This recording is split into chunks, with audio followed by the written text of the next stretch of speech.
Hello, good evening সবাইকে। তোমরা সবাই কেমন আছো? আশা করি সবাই ভীষণ ভালো আছো। আর আমিও ভীষণ ভালো আছি।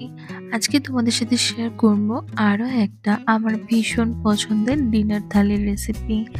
আজকে প্রথমেই ছিল চিকেন সাটে, মিনি চিকেন সাটে। এই চিকেন সাটেগুলো না আমি নিজে বানিয়েছিলাম।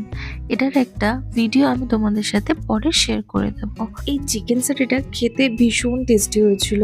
মনেই হচ্ছিল না যেটা প্রথমবার আমি বাড়িতে বানিয়েছিলাম। তারপরেই আজকে খেয়েছিলাম কড়াইশুঁটির পুর ভরা পরোটা। সবাই বেশিরভাগ কড়াইশুঁটির পুর ভরা কচুরি খেতেই পছন্দ করে, কিন্তু আমার কেন জানি না এই কড়াইশুঁটির পুর ভরা পরোটাটা খেতে বেশি ভালো লাগে। এটা প্রথমে ট্রাই করেছিলাম নতুন আলু চচ্চড়ি দিয়ে। ভীষণ ভালো লাগছিল এই দুটোর কম্বিনেশনটার, ভেতরে ছিল অনেকটা পুর।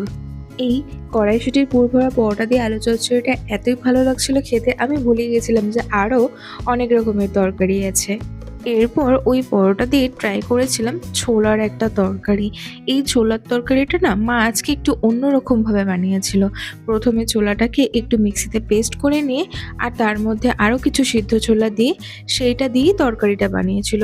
বেশ দারুণ হয়েছিল। মা ফার্স্ট টাইম এই ছোলার তরকারিটা বানিয়েছিল। সম্ভব হলে কোনো একদিন তোমাদের সাথে ভিডিওতে শেয়ার করব। ভীষণ টেস্টি হয়েছিল খেতে। তারপরে কড়াইশুঁটির পুর ভরা পরোটা শেষ করেই আমরা চলে গেছিলাম মেথির পরোটার দিকে। এই মেথির পরোটাটা মা আজকে আবার অন্যভাবে বানিয়েছিল, পুর ভরে বানিয়েছিল। এটা দিয়েও ছোলার তরকারিটা কিন্তু খেতে দুর্দান্ত লাগছিল। একদম রিচ কম্বিনেশন এই দুটোই। তারপর আবার এই মেথির পরোটার সাথে আলু চচ্চড়িটা খেতে কেমন লাগছে সেটা একটু ট্রাই করে নিয়েছিলাম।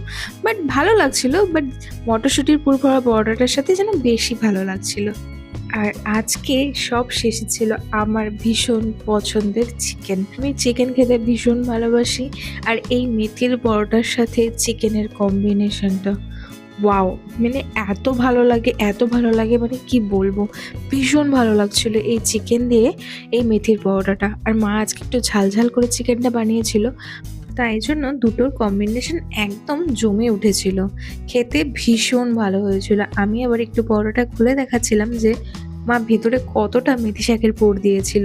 সত্যি আজকে পরোটাটাও যেরকম ভালো হয়েছিল, পরোটাগুলো যেরকম ভালো হয়েছিল, সেরকম তরকারিগুলো ভীষণ ভালো হয়েছিল। প্রতিটা খাবারেই যেন এক্সে বার্গার এক হয়েছিল।